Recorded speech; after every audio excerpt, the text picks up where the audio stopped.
This is an NBC News special report. Here's Lester Holt. Good day. We're coming on the air with news that Jeff Sessions, the U.S. Attorney General, is stepping down, apparently at the request of President Trump, issuing a letter of resignation, a move not unanticipated.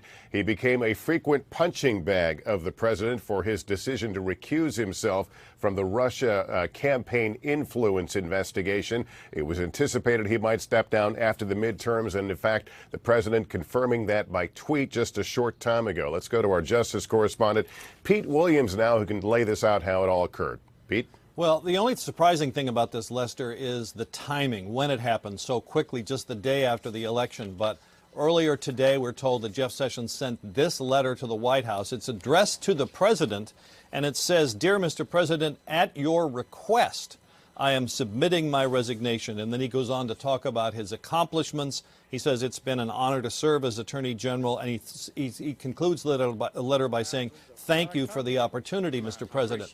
Now, almost since the day he became Attorney General, he's been criticized by the president. The thing the president has come back to over and over again is the fact that Jeff Sessions recused himself or took himself out of any handling of the Russia election meddling investigation. Sessions had to do that because under Justice Department regulations, anybody who worked on a campaign of someone being investigated has to recuse. But apparently this came as a surprise to the president, who repeatedly has expressed his displeasure about Sessions in a series of tweets over the last couple of years. And of course, he's been openly critical of Jeff Sessions in some public comments, despite the fact that Sessions has been one of the most loyal soldiers of the cabinet, never missing a chance to praise President Trump in his speeches and other public events. So here's the significance of this. Number one, we're going to have a new acting attorney general, a man named Matt Whitaker, who has been the chief of staff to Jeff Sessions for the past year. He's a former U.S. attorney in Iowa, a former conservative commentator on CNN, who had been somewhat critical of the Mueller investigation, saying that Mueller would be crossing a line if he went into looking into the president's personal finances.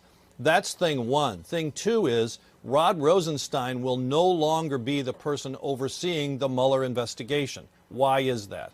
It's because Sessions recused, it went to the Deputy Attorney General. But now the Attorney General, the acting Attorney General, has no reason to recuse. So Whitaker will now be the person in charge of the Russia investigation. The special counsel rules say the Attorney General oversees it unless there's a conflict. Now there isn't a conflict. So two big changes here, Lester. A new acting Attorney General, Jeff Sessions, is out, and a new person overseeing the Mueller Russia investigation. And to be clear, this new person overseeing the investigation, do they have the option, the ability, the right to fire Mueller?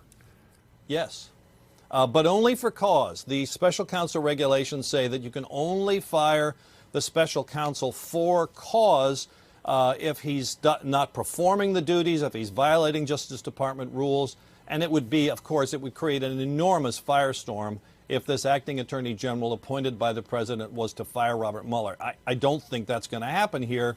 My guess is that cooler heads would prevail if anyone was thinking about that. And the rules allowing the firing are very specific about the special counsel has to be doing something very wrong in order to be fired. Hey, NBC News viewers, thanks for checking out our YouTube channel. Subscribe by clicking on that button down here, and click on any of the videos over here to watch the latest interviews, show highlights, and digital exclusives. Thanks for watching.